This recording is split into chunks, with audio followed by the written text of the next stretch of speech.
I have mixed feelings, as a lot of our people do, just about the access to information that we currently have. I think technology has just completely changed the game, right? I mean, I think that the internet, it's just been totally revolutionary.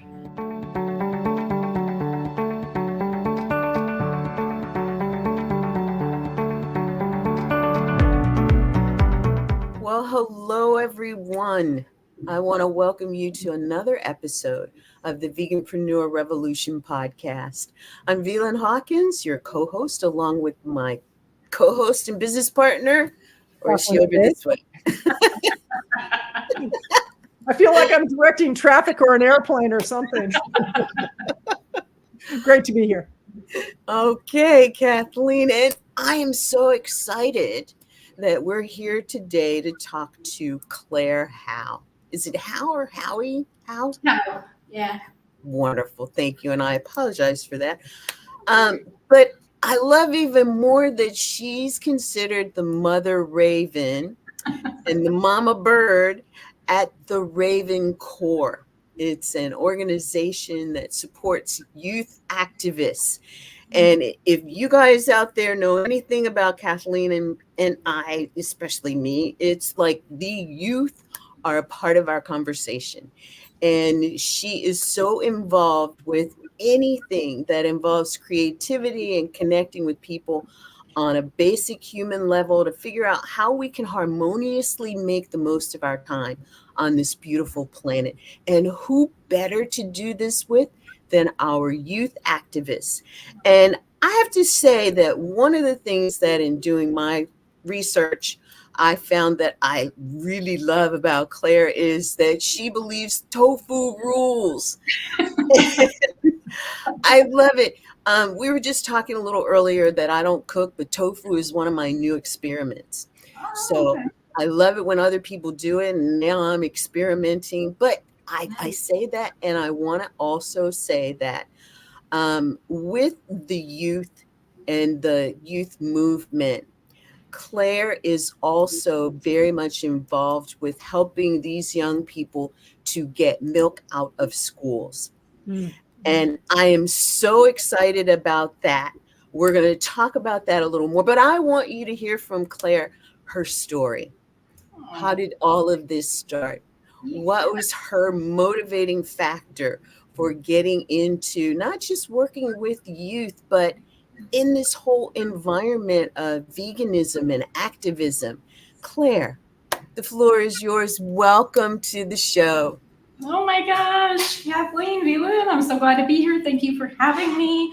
I mean, I hope it's an interesting story. I was at work one day. I was in my early 20s, and I was at work, and a friend and I went to Subway for lunch, just to grab a quick bite. And I was standing there staring at all the lunch meat behind the counter, and it just suddenly dawned on me that I had absolutely no clue where it was coming from.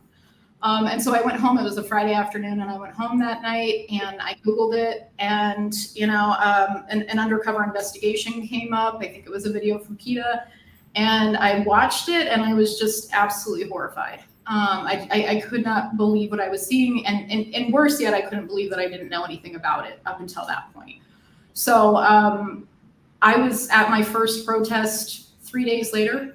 I got involved. It completely changed the trajectory of my life. And so I got involved with activism. I went vegetarian right away. It took me about 3 months to give up cheese. Cheese kind of had a strong hold on me, as it does for a lot of people. But it got to the point, like, cheese enchiladas were my thing. And so it got to the point where I'd be eating my cheese enchiladas and crying. And I was just like, I just can't do this anymore. So I went completely vegan after about 3 months, and just really heavily involved with a local group of activists. This would have been in 2004, 2005. And so, I started doing a lot of activism. And over the course of my activism, I started to make a lot of connections between things. I quit my job, and I started working at a homeless shelter for families. I got involved with a number of different social justice movements. I started to just care more about my carbon footprint and the impact that I was having on my natural world. So getting involved with animal rights for me really was a gateway into kind of expanding my circle of compassion and getting involved with other things as well. And then, yeah, after a couple of years of doing grassroots activism, I decided to go to law school. This is still true to this day, but it was the motivating kind of factor behind that decision was that there is not a single piece of federal legislation that protects farmed animals when they're living in these truly hellish places, right? So I was just outraged by that. And so I took the LSAT and I went to law school. And over the course of getting my law degree, I did an internship. I was the first legal intern at Mercy for Animals. I helped with some of their investigations. That was brutal, but very rewarding work. And then I did a short stint, about 5 months, with the HSUS in Washington, D.C., because what I really wanted to do is I wanted to work on policy, right? But unfortunately, while I was out in D.C., I realized that I didn't actually want to be a lobbyist. I guess better to find that out sooner rather than later. But yeah, I worked with the Federal Affairs Department on horse slaughter predominantly. And then when I graduated law school, I took the bar in Illinois. So I got licensed in Illinois. And then I immediately moved to Portland because they had just launched an LLM program, so an advanced legal program in animal law. So I got to actually study the thing that I went to law school for an entire year. And it was just a brilliant experience. I absolutely loved that program. And yeah, over the course of doing that, I started to get just generally more interested in humane education, because I think that that's one of the areas where we're really lacking. Frankly, even just as a movement, is that a lot of these things, a lot of these issues are not being taught in schools. And so youth really have to do the work themselves to learn about various issues and really how these things are impacting them, how they're impacting our natural world, how they're impacting animals, certainly.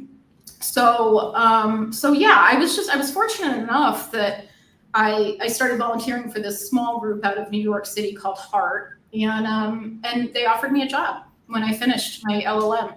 So I worked for them for about 5 years, doing direct service in schools and also some legislative activism to really try to, I guess the best word would be to institutionalize humane education. The interesting thing about it is that there are humane education, 13 states in this country have humane education laws.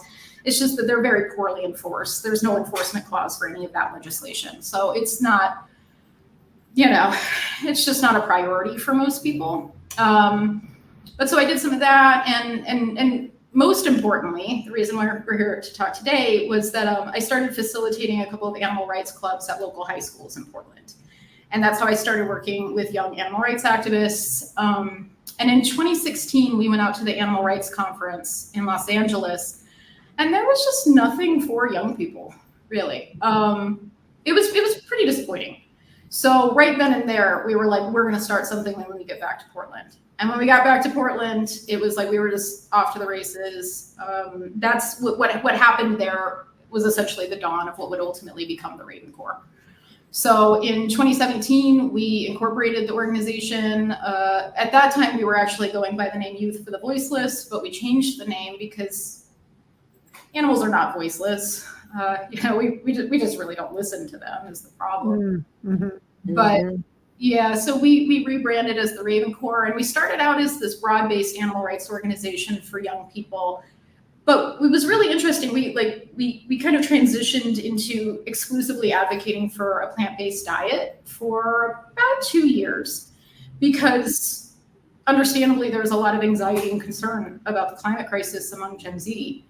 And so we really focused on that for a couple of years. But the interesting thing about the organization is that it is authentically youth-led. I administer the organization, but it is very important to us that it be an authentically youth-led organization. And we would go to tabling events and be talking to folks, and the Ravens increasingly would say, we advocate for a plant-based diet, but we're also doing anti-racism activism, or we're really concerned about what's happening in the LGBTQIA community, and so we're working on that. And it was just a really interesting kind of evolution of the organization, because it became abundantly clear that our people wanted to take a collective liberation approach to their vegan advocacy. Mm-hmm. And so we shifted again, and we became a collective liberation vegan organization, and that's what we've been doing ever since. And it's been I think it's been just a fascinating kind of evolution of the organization and of our community. So yeah, that's where we are now. Wow. Wow. I love what you just shared. And I think back to when I was a teenager and I think of the causes. I always thought the Vietnam War was not, it was a bad war. And that went against what everybody in my family believed. It's like, that's a whole different conversation. But I saw things that I like wanted to change the world. And I love that there's a core group of young people now that are doing that. How do you feel, Claire? The youth of today will do it differently than in my generation, because I just turned 70. So there's like a major age gap. And yet I so support young people getting involved in and being a voice that needs to be heard and going out and doing whatever they do to make the change. So how is it going to be different this time around? That's such a great question. I'm not sure I know how to respond to it because I'm not a baby boomer and I'm also not Gen Z. But I think what I at least am noticing with the Ravens is that like they really want to target the root causes of oppression. They don't want to just put band-aids on things. Right. The root of it. And I think that it's also, I have mixed feelings as a lot of our people do just about the access to information that we currently have. I think technology has just completely changed the game, right? I mean, I think that the internet, it's just been totally revolutionary. But it's not good all the time, right? Right. So I think the ways in which this generation is using technology and specifically things like social media, it's completely changing the landscape of activism. It really is. And again, we talk about this a lot because it's like, it does come at a cost, right? Like we know that social media causes depression, anxiety, contributes to eating disorders, things like this. So it's not all good, but I also do think that this generation moves fast and they know a lot about a lot of things and they formulate opinions quickly based on information. So I really enjoy just working with youth, especially right now, because I just think that they're evolving rapidly, So, and it's pretty interesting too to just see them make connections. Because they make connections between things that I think maybe historically it's just been more challenging to do because we haven't had as much access to information. Give us an example of what you're talking about on that, on making the connections. Yeah, I mean, a lot of our people are all of our people really are advocating for Palestinians. Okay. And I think that there's a lot that they are doing in the way of making connections between what is happening in Palestine and what is happening, let's say, in our food system. Right. So these complicated connections that they're able to make because they have the access to information, and they also I think that they're thinking critically and they're thinking quickly. And in many ways because they're forced to. It's a scary landscape for a young person right now. I can't even imagine. Can't even imagine. We were kind of talking about this the other day as we did live around Juneteenth. And the correlation to Juneteenth's liberation event and our working towards seeing the liberation of animals. And, it starts with people being liberated from the nuances of what the food and dairy industry have basically inundated us with and indoctrinated us to. And knowing that there's so much in the correlation of systemic downtroddenness, if I would say, that it's brought about the intuitive nature of young people has been more exposed, right?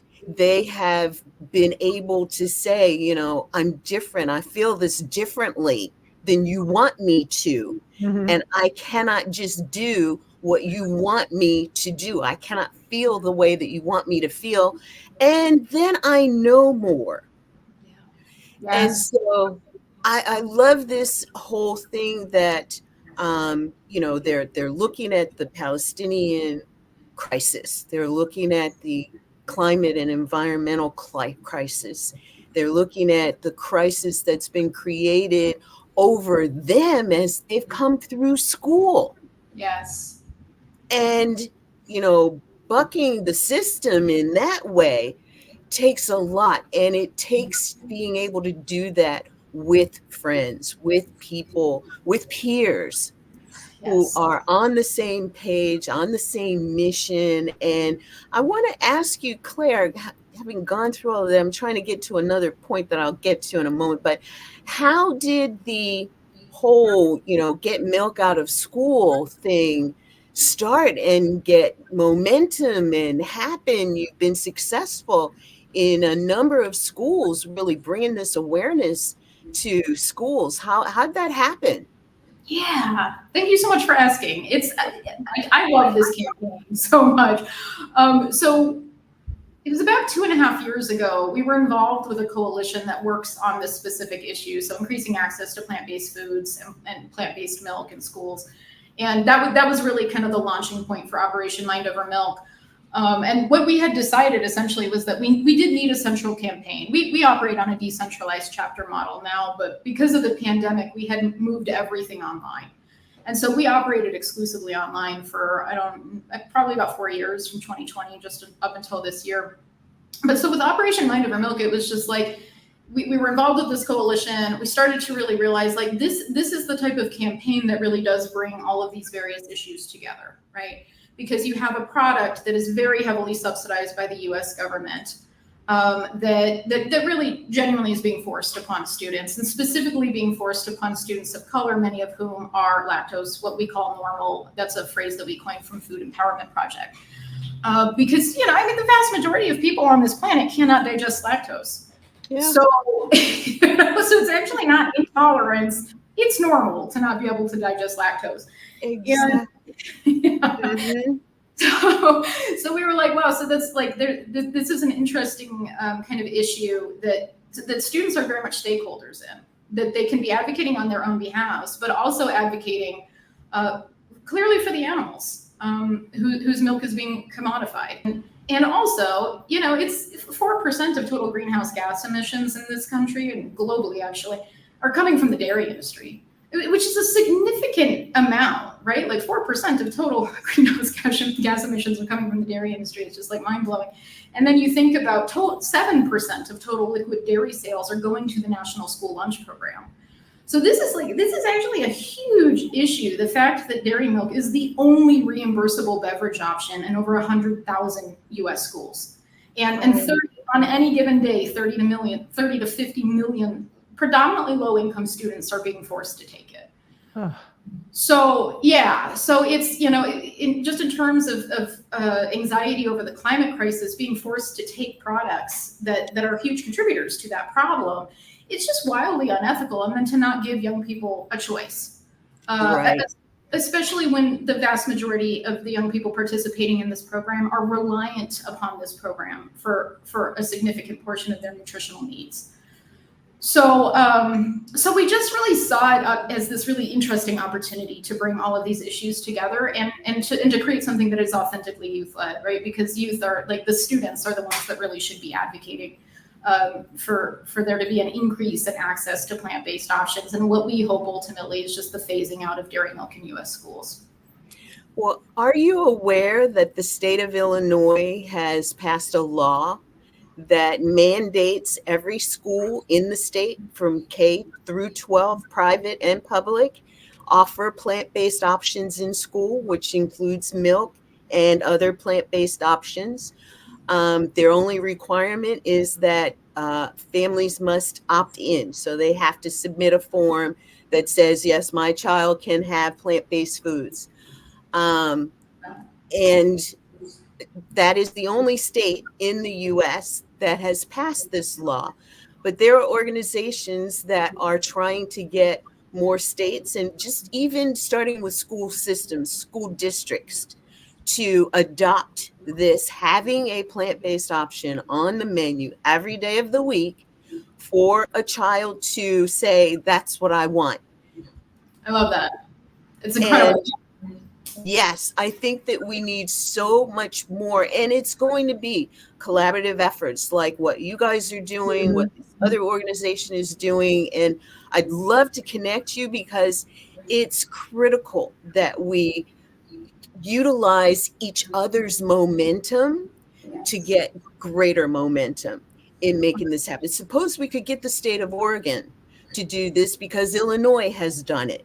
And then California goes next. They are pretty close. New York is closer because they have several school districts in the state of New York who have done this, and they've done it for years, where they're now recognizing savings of millions of dollars because of offering plant-based options in school.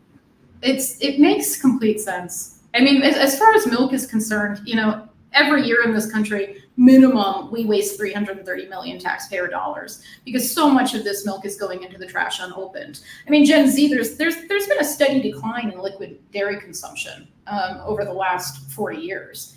But it's Gen Z is, I mean, it's wild. A lot of Gen Zers are no longer consuming milk, full stop. So, you know, they're consuming plant-based alternatives. Mm-hmm. So it's, you know, it's like a ton of this milk, a third of all the milk served in U.S. schools is just going into the trash unopened. So it's $330 million worth of taxpayer dollars that we're right. You know, I have a question that aligns with that. It's how do you educate the general public on this? Because oftentimes when I share with people some of the stuff that I have been shocked to find out, and you look at the connection between the lactose intolerance, the waste, the 330 million, and then the abuse to the animals, the health issues that we deal with because of meat and dairy. So healthcare is involved with it, big farmers, and they're all in bed together. And when you try to explain that to people, it's like they're like, oh, you're a conspiracy theorist and all this kind of stuff. So how do the youth work with that to educate people in a way that at least their eyes and ears are being opened and they're not shutting it down and saying, oh, you youth, it's just, you know, you'll grow out of it? Because no, they won't, you know, if they live long enough. I mean, you know, when you look at the fact that the younger generation now is on target not to live as long as their parents, it's like and the obesity rate and the type 2 diabetes in children and heart, all of it. So how do you get around that, or how do you open people's eyes in a way that they're willing to listen to the message? Yeah. I mean, you know, it's my role at the organization is really just to support the youth activists who are like really the heartbeat of the organization. And so it depends. It depends on the Raven and how they want to advocate within their own community. So in some communities, that's going to look like talking about the health implications of compulsory dairy in schools. For other people, that's going to be, I'm really going to target the animal rights issue because I do feel like I have a receptive community at my school. You know, some of the actions that we've taken in the past, let's see, what year are we in? 2024. So in 2022, we did an action, we called it our Scary Dairy Day of Action, where Ravens all over the country in their high schools handed out plant milk and also information about what we call the horrors of the dairy industry. And that was a super successful event because what they were essentially doing was not only education and outreach, but also just talking to other students, to their peers, and also to their administrator. Talking to administrators is huge, right? But also cafeteria workers, and just collecting that information. And what they unanimously realized was that so many students are like, yeah, this is not right, that this is the only beverage we have access to. And a lot of students did not realize that they could request a plant-based option. Now, I say that because it's like any student who participates in the National School Lunch Program can request a plant-based option. The school is not obligated to provide it. So the only thing that is reimbursable by the feds is dairy milk. But there's also another way that students can access a plant-based option, and that's if they are able to produce a doctor's note proving that they have a disability that prohibits them from consuming lactose. Wow. Which I imagine is an unbelievable barrier for a lot of low-income students. And right, that's not access. So like, a lot of the ravens, that was a huge talking point, is that if you want to access an alternative, a plant-based alternative, which right now soy and pea plant protein milk, those are really the only ones that the feds have deemed nutritionally equivalent to dairy milk. But so, I mean, a lot of students just didn't even know that they had the ability to request an alternative, and that if they wanted to be guaranteed an alternative, they had to produce a doctor's. I love that this kind of information is starting to bubble to the surface, because we in the circles we move in, we talk with a lot of the big influencer doctors, and also the up and coming doctors who actually left traditional medicine to go into boutique practices or some kind of a community practice to promote a plant-based lifestyle. So it's kind of that critical mass that things are really rolling along. And then with the youth, talking with the doctors, who the doctors can give them the note, they can do telehealth. And this is amazing information. I love it. And this is just scratching the surface of what you do, because you have a whole other jam that you're doing. And we'll talk about that very shortly. That's kind of a tasty jam. Well, we would love for our listeners and viewers to know that you are watching and listening to the Veganpreneur Revolution podcast. And we are here with our guest today, Claire Howe, who is the executive director and founder of the Raven Corps, which is what we've been talking about, a youth advocacy collective that is actually working on issues of liberation, from food to animals and the planet. And I don't know of anything more exciting to me that I've heard in a long time outside of these young people really doing this work. And this is also the work that we as adults have always said, okay, somebody needs to do this. Right. And typically the person that said that is the person that all eyes look to say, well, I guess that's you. Right. And yet you've been able to get this group of young people together. How did you do that? And how do you keep them together and inspired to continue to do this work? That is such a great question. We started out in Portland, and so it was very hands-on, very community-based. We all worked together on this. I mean, in the early days of getting the organization up off the ground, it was just like we just met wherever there was like Wi-Fi and vegan snacks. So we were just like all over Portland. And then, it was really interesting, because as we started to get more involved, I guess, with social media, we started to use it more and more as a tool. We started to get DMs, like we started to hear from other youth around the country. We actually started to hear from international youth who said, I really would like to be part of this. And so that was when we decided, okay, we'll take it outside of Portland, and we set it up on a decentralized model. So pre-pandemic, we had 12 different corps operating. We had a bunch here in the US, we had 2 in Canada, and we had 1 in Australia. And we were really kind of like on this pathway to branching out that way. When the pandemic hit, though, of course, we moved everything online. But it's actually been really good for us, because we've been able to expand our community even more. We organize through Discord, which is, kind of a community-based platform. And yeah, it's been really interesting, because I do very little in the way of outreach. It really is, it's the Ravens that are driving this thing. And so as time has gone on, they've like met other activists in their communities, invited them to join us. And so it's kind of become this synergistic type of a community that I think is just really beautiful and interesting. And we have a lot of people who come into the community who aren't vegan, who are interested in another social justice issue. And then, we're all kind of educating each other. So it's been a really cool, way for it. I love it. Definitely. And so how do you keep them going? How do you as executive director help to hold them and to keep lifting them up?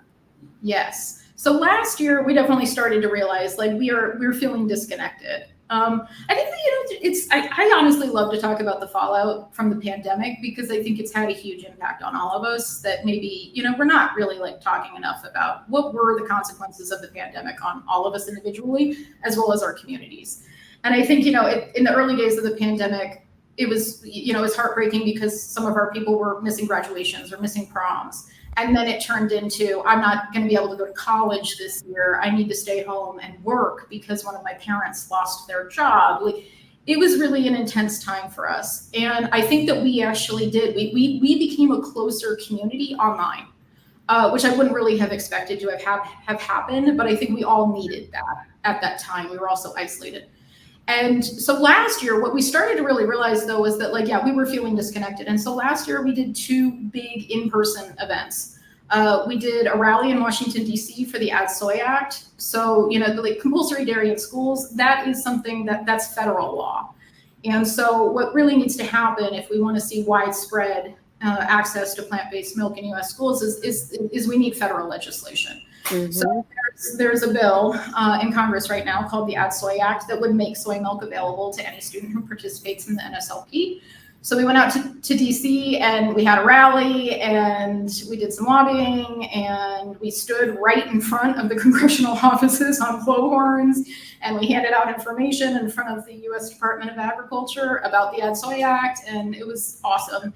And we also just took 2 days to bond, I mean, I had never met a lot of our ravens. So it was, and they certainly had never met each other. Mm-hmm. So it's just this really beautiful event. And we had such a great time doing that it was we should do that again. So in October, we did this huge, it was like a Halloween party meets advocacy event called Scary Dairy in the Square.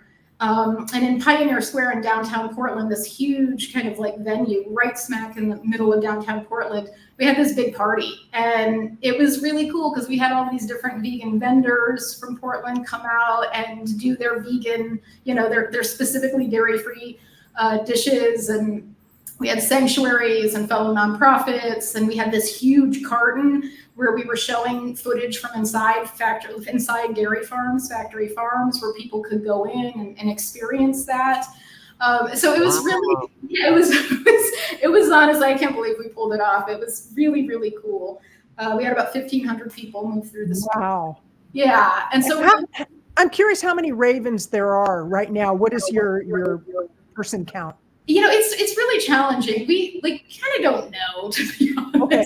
Yeah, it's we try not to pay too much attention to how many people are involved, and rather just if the people that are involved are getting something out of it or having a good experience and having Okay. Yeah, so I'd say that probably over the course of the organization's existence, though, we've had about 300.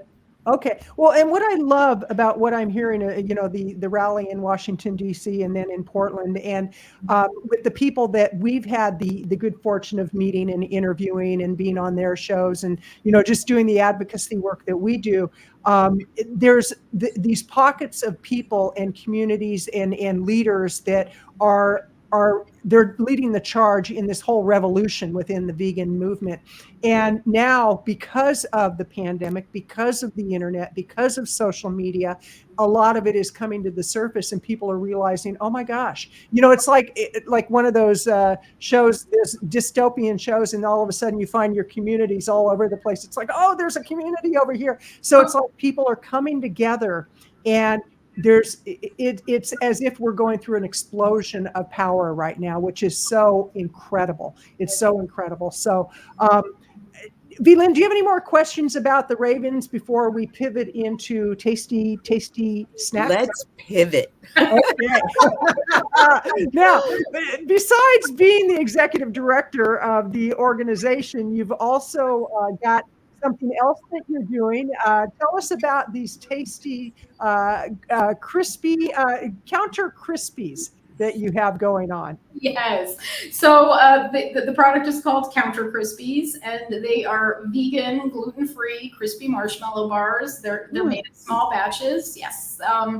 They're awesome. They're super delicious. I've eaten about 8,000 of these things. So the story behind them, this too, I hope it's an interesting story because it's not actually like an entirely new thing that we're doing here. About 2 years ago, my husband is a professional vegan chef. And we had started just kind of thinking about various ways to raise money for the organization. And we were thinking about the Girl Scout cookie program and about what a successful program that's been for the Girl Scouts. And so we were like, what if we like came up with a product and we just started selling it and, you know, tried to raise a little bit of money for the Corps.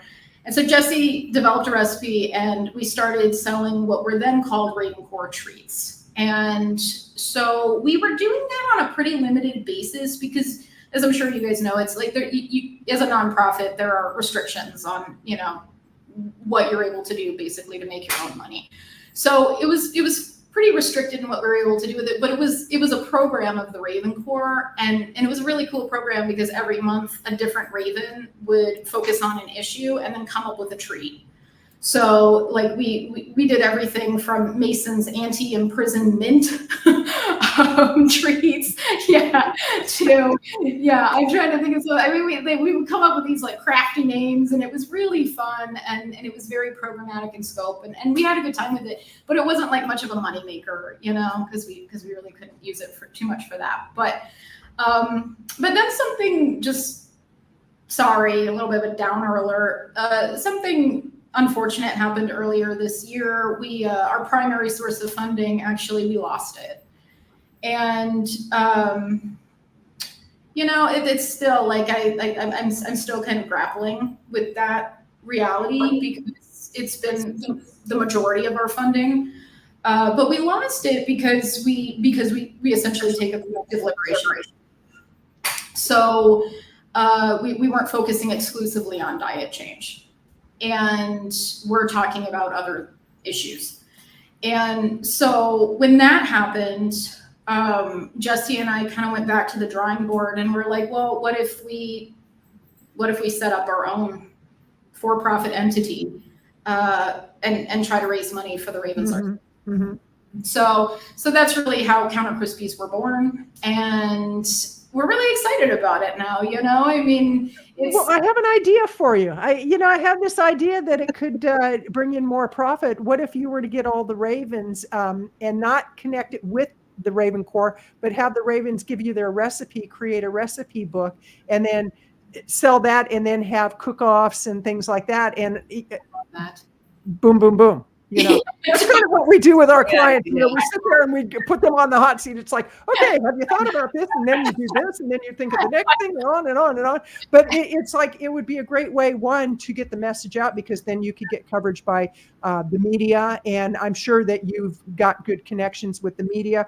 We're going to be introducing you to some people that their business model is creating really amazing treats for the vegan community and beyond. Yeah. But I think a recipe book would be a great idea. And can I just piggyback off of that? Absolutely. So you are approaching the holiday season in a few months. Mm-hmm. It takes time to pull something like this together. Yeah. Initiating it now, getting it to the point where you've got, 30, 50, 100 recipes, and make it a really, really cool book that you could put out there for sale.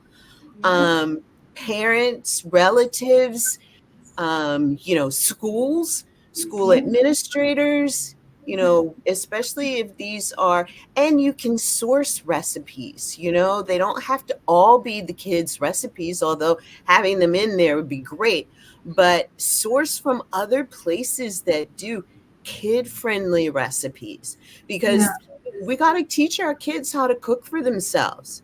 True. True.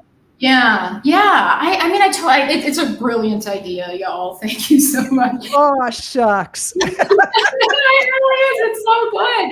Because we're looking for ways to involve the Ravens in this. But the idea behind it is that, we want to be helping to fund radical youth activism. We also want to be donating money to, grassroots organizations, mutual aid networks. Right. This is a huge thing for us. And so we do wholesale, and we've got, I think, 5 or 6 accounts set up. We're also doing direct to consumer. So we are, people can order treats on Fair if they want to order wholesale. And we have a lineup. We do the OG peanut butter cup and churro. So we have our premier lineup. But then Do you need taste testers? Always. You know, hey.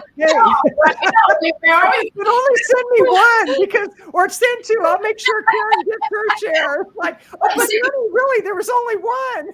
Kathleen, send me your address. We would love your honest feedback. Okay. Both of you, please. We would love to see. Absolutely. Love that.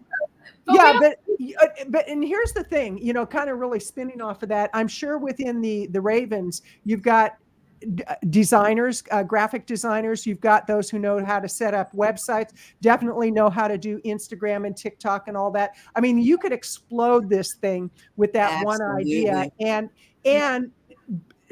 share the load with everybody, because if one person has to do it, obviously that's, you know, we're working with one organization right now, and it's a group of African-American doctors who their primary market for this event is people of color and African-American patients, who the underserved communities. And we're putting together a whole campaign to really help to spread the word of what a plant-based diet can do for people, because it really is for all of us. It's about empowering people to make better choices and to realize we've been lied to. We have been lied to. I mean, you know, this whole thing of, oh, let's not be so abrasive and all that. Sometimes you have to. If a child is drowning in the water, you don't sit there and say, oh, sweetheart, I think you need to get out of the water. It'd be a really good, no, you grab them, you say, what were you doing? You panic a little bit, and then you give them the love they need. But quite seriously, I love what you're doing. I just think that, you know, having the youth, you know, I love that you're hitting so many communities too, and letting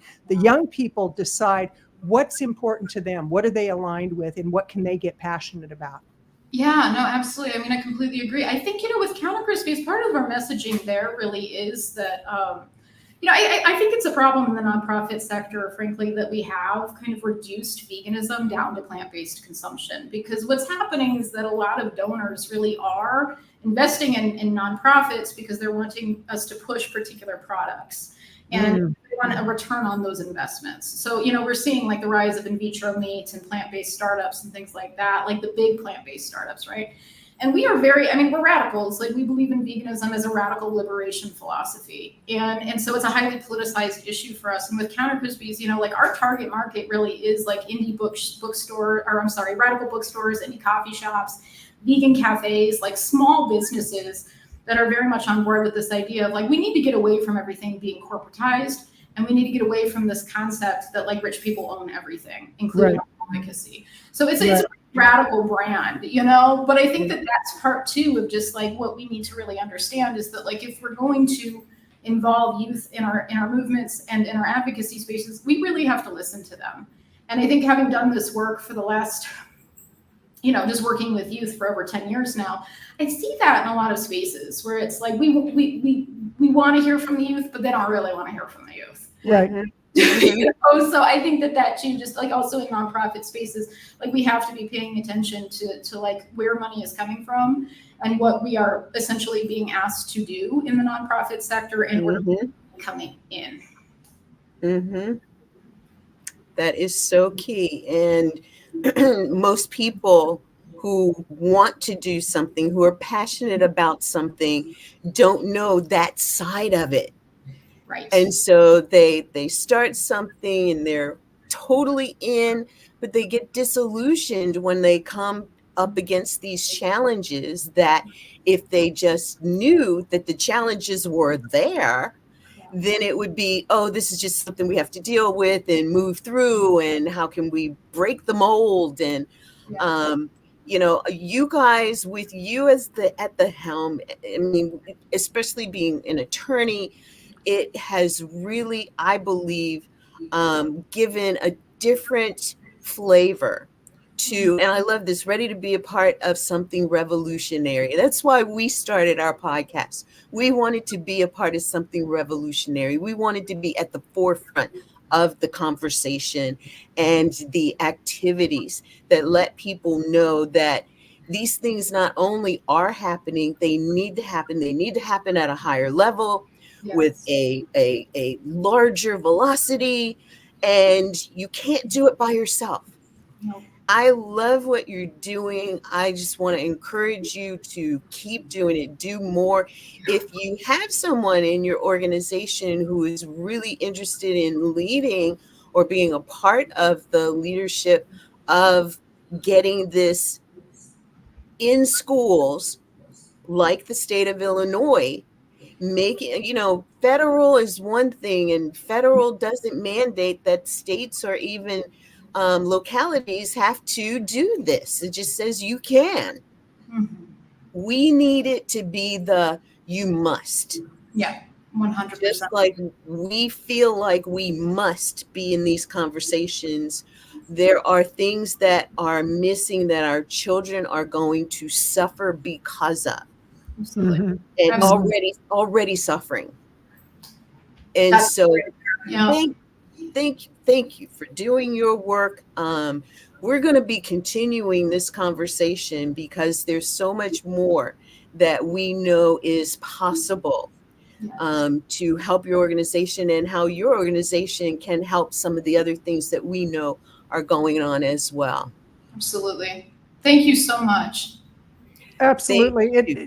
This has been really delightful and a real eye opener. And I just encourage the Ravens to not give up, because, I've been an activist for years. I did the fundraiser that was the seed money for the AIDS Foundation back in 1981. We did a fundraiser, and that was in San Francisco. We did one in Sacramento, and, it was kind of like going through just the horrors of watching friends die and then just being ostracized over it. And so sometimes it gets rough. Sometimes it gets really, really rough and tough. And you got to get tough. You've got to get broad shoulders.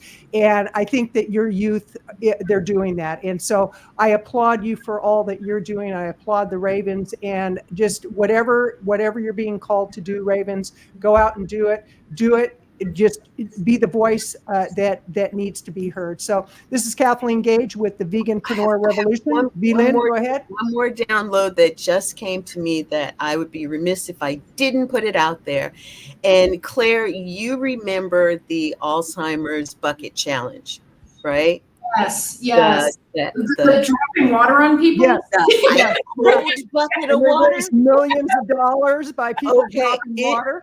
I want to tell you that it raised multiple millions of dollars, which it's been 10 years now. They are still spending that money now on research. They raised that much. And so with the ideas that can come out of your Ravens, you've got something that could be viral, that could in fact raise the dollars that you can use over the course of years to come and do more with. So yes. Okay, so we look forward to the Raven Challenge, whatever that's going to be. And this is Kathleen Gage. We have been here with Claire Howe, who is with the Raven Corps, and she's also with Counter Crispies. So go check out Counter Crispies, check out the Raven Corps. And V-Lynn, always a pleasure. It's a delight to be here with you. And thanks, I encourage Claire. Thank you for having me. Thank you so much. You're both awesome. Betcha. And everybody, go out there, do the right thing, live compassionately, take care of the animals, the environment, and most of all, your health, so you can keep doing what you're here to do. Have a great day. Bye for now. Bye. You've been listening to the Veganpreneur Revolution podcast show with V-Lynn Hopkins and Kathleen Gage. Be sure to leave a review, give a thumbs up, and subscribe to this channel. And visit our website at veganvisibilityproductions.com. That's veganvisibilityproductions.com. Have a great day and live healthy.